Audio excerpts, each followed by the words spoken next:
Quickly, before we start, why are you here? Why are you back here? Why are you watching video number 2? Surely, you have better things to do. No? Okay then. So I made it. I'm in BGC, Bonifacio Global City, or as I like to call it, Manila, but Instagrammable. And yes, I'm still alive, barely. How am I mentally? Questionable. Financially, let's not talk about it. My first few days here were mostly a blur of jet lag, iced tea, and pretending I understood how Gcash worked. Spoiler, I don't. A quick side note for anyone outside of the Philippines. Gcash is basically the Philippines version of Apple Pay, PayPal, and a bank account all rolled into one, and yet somehow still more confusing. But I can now successfully send money to the wrong person in under 4 seconds. I consider that progress. BGC though, it's nice, suspiciously nice. It's like someone took Dubai, Singapore, and a Pinterest board, smashed them together and said, here, try not to feel poor. It's clean, it's shiny, and there's more Starbucks here per square meter than I thought legally possible. And everyone is wearing gym wear, like they've just stepped out of some sort of protein shake advert. I felt out of place immediately, not because I'm a foreigner, but because I wear jeans in 34-degree heat like a psychopath. Now let's talk about where I stayed.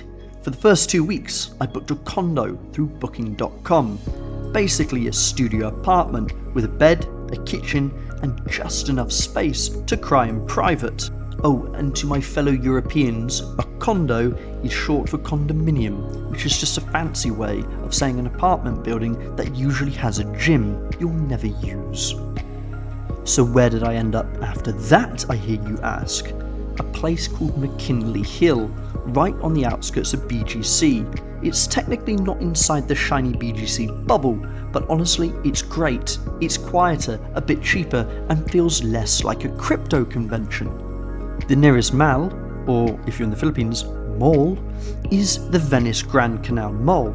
Yes, it's designed like Venice, except it's clean and the water's blue, so nothing like Venice at all. A random fact, by the way, Venice, the real one, was actually built on top of logs that were driven into the ground underwater. The logs turned solid over time because of the lack of oxygen in the wood, and prevented decay. Yeah, amazing. So the whole of the city is just built on logs. Crazy, right? Why am I telling you this?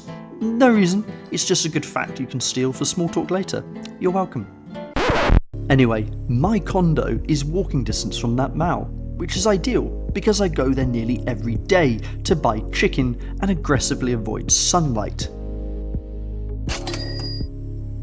I found my place on a website called RentPad. I will put the link in the description as long as my laptop makes it to the end of this video and hasn't burst into flames. Now originally, the place was listed at 35,000 peso a month. I viewed it, smiled politely, pretended I had options, and managed to negotiate it down to 25,000 peso per month. For the English, that's only £328.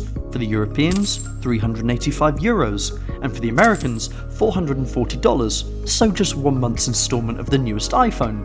So, if you're planning to rent in the Philippines, negotiate. It's expected. Just do your research, be polite, and ideally wear a shirt that says, I'm not desperate. Now, let's talk monthly costs and utilities. How much does it cost to live here? Well, my rent, 25,000 peso. Water, very cheap, only about 150 peso a month, basically free. Electricity, this is 3,000 peso a month, which feels steep. I'm convinced I'm powering half the building. Internet, 1,600 peso a month for the basic plan. Oh, and this is what I really didn't like, 3,000 peso installation fee. Get this, because I'm a foreigner. Apparently, being a foreigner is enough to pay extra. Try that in Europe and you'll have a discrimination lawsuit and be doxxed by strangers on X. Your business will be shut down, you'll be kicked out of your family home, your childhood dog confiscated, and probably banned from ordering hummus ever again. However, the people here are amazing. Filipinos are some of the kindest, most patient, most generous people you'll ever meet, which is great because you'll need their help constantly. From figuring out which app delivers groceries to working out how to press Gcash Pay without accidentally reloading your entire bank account, you'll be relying on locals like a confused toddler with a smartphone. They don't just tolerate you, they actually help you with a smile, even if you're clearly a sweaty disaster with the street sense of a houseplant. The Filipinos love you. Now, in the next video, I'm going to be talking about visas, and not the fun kind that buy you flight upgrades and hotel points. I mean the kind that get you detained, fined, deported, and permanently banned if you ever screw it up. And trust me, people screw it up all the time.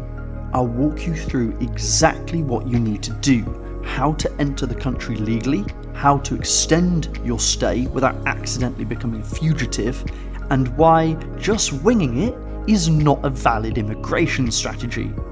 More importantly, I'll tell you what I did wrong, where I went that I shouldn't have, what I wish someone had told me, and where you should actually go instead. If you're planning to move here or even visit for a few weeks, you cannot afford to miss this. Save yourself the drama, avoid fines, keep your passport and your dignity. I'll see you in the next video. Bring coffee and maybe a lawyer.